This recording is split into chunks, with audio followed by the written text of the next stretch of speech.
All right, everybody.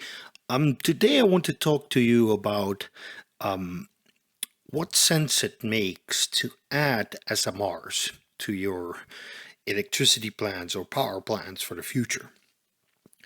So what we see currently is a lot of people debating whether we should build large units or small units, and that some people say we shouldn't bother with large units, and some people say we shouldn't bother with small units.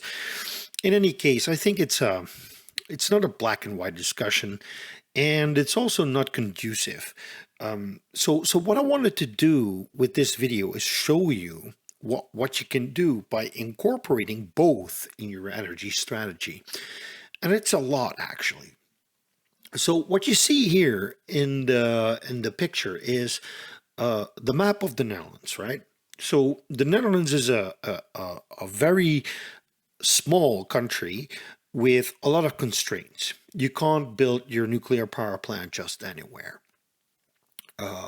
For one, yes, this picture looks very green, but we have a very urban environment. So this means that there's loads of people living everywhere. We have very little nature left, which is obviously very protected.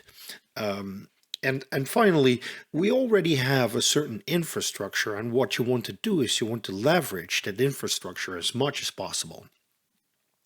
So that's what we're going to do today. Let's see. In the Netherlands, we have about four locations where you could potentially build large-scale nuclear power reactors. We have the Bossele nuclear power plant, which is down here. There's space left for more. Then we have the Maasvlakte, which is in the port of Rotterdam. Then we have the Eimond, which is in the Amsterdam region. And finally, we have the Eemshaven, which is all the way up to the north. Now, unfortunately, due to this color bar, you can't see it, but let me just pick it up. So there you have it. That's the that's the Eemshaven harbor. So if we would populate these spaces with, let's say, 4 EPR2s, this is what you would get. You will get 6,800 megawatts at each location. Now, one location is made red because honestly, I don't know where we would put those reactors at this moment, but I'm going to show you my idea. So if we would establish, these 16 EPR2s in the Netherlands, we would be building roughly 27 gigawatts of power in the Netherlands, and that would deliver us 216 terawatt hours of electricity per year. So that's sizable, but it's not enough because the Netherlands consumes about 850 terawatt hours per year. So this would bring us up to 1/4, a quarter of our energy needs would be met by these 16 nuclear power reactors. Now, where else can we build nuclear power plants? Enter the purple stars. Yes, this is a new metal that I have just invented. The purple stars are places where right now we have gas plants or coal plants. But these areas are constrained because either the capacity of the grid is not sufficient to bear any more capacity, or there's limited cooling capacity. So yes, we could potentially build more nuclear power plants, but probably not as big as we would like them to be. So what I've done is I've selected the BWRX 300 to be our nuclear power reactor of choice in the Netherlands, aside from the EPR2. And let's populate all these spaces with BWRX 300s, and let's see what that would mean. So as you can see, each location has at least the capacity of 2 300 megawatt reactors. Some of them have 4, and the beauty is if we also at the harbor sites, the orange stars, if we would add another 4 X300s there to the already existing 4 EPR2s, then we could install 13 gigawatt of capacity. So that's half of what we would have in large capacity. That's not a niche technology. That's a sizable portion of our electricity grid. To be precise, that would be 12% of our current primary energy demand, and together with the 216 terawatt hours that large units would generate, it would be 320 terawatt hours per year, bringing us to, roughly, I mean, 1/3 of the total energy need that we have in the Netherlands. So choosing a mix of large and small modular reactors, so large conventional reactors and small modular reactors, helps us to maximize the deployment potential of nuclear.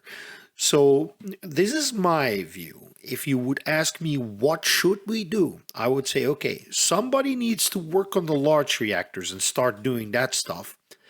And me, because that's my job actually, as the chairman of the ELISA Foundation, what I do is I invite GE Hitachi and I invite Rolls-Royce and I invite vendors and industry to come together and speak to each other in order to make the purple stars happen.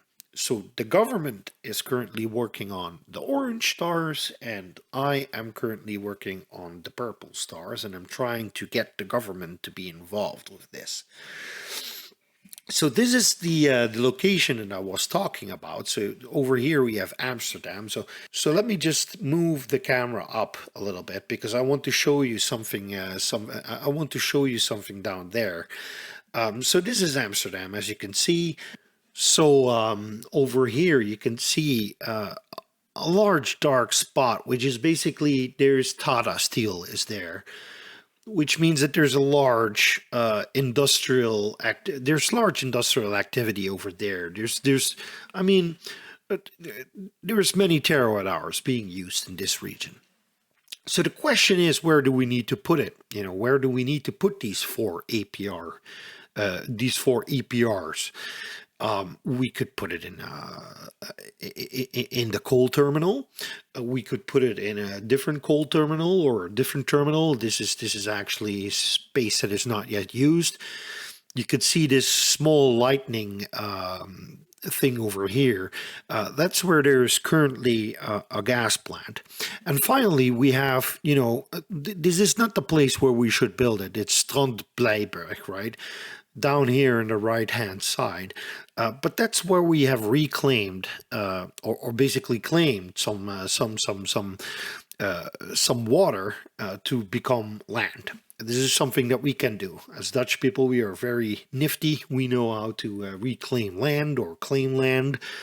And what I would suggest is basically taking this space over here on the west side of this large industrial complex, and basically built a square island over here and put those EPR2s over there. And maybe we can find another spot for the BWRX 300s, or maybe we can make the island a slightly more bigger so that you can add them. But that's what I envision for the future. If we want to maximize our deployment potential,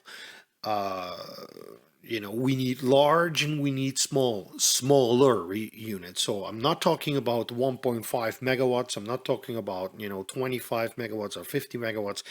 I'm talking about 100 megawatts and up, right? So the Open 100, the BWRX 300 by GE Hitachi, the UK SMR, and I would even say something like a CANDU 6, which is a 700 megawatt plant. Those would be ideal to maximize the potential. So instead of just building large ones, we also want to build small ones. And that's basically what I want to share with you in this video. Now, finally, I would like to to give you a heads up, because I'm planning a lot of stuff. I'm planning another mini documentary. I'm planning to do recruitment videos for students, and I want to keep highlighting nuclear advocacy. Saturday, which is not tomorrow but the day after tomorrow, I will be going to Berlin to film a stand up for nuclear event. There's Germans, Polish people, Americans, people from all over the place that are coming to protest the closure of the German power plants. Now, this trip is going to cost me 200 euros. To be honest, this is money I can't spare actually. So I'm going to do a fundraiser soon, not just for 200 euros, because I mean, I want to do more. I've got more ambition than 200 euros. So please keep an eye on the channel and see if you can pitch in, because it would be a great help if you would help me, keep this going. In any case, thank you all for watching and have a nice day. Bye bye.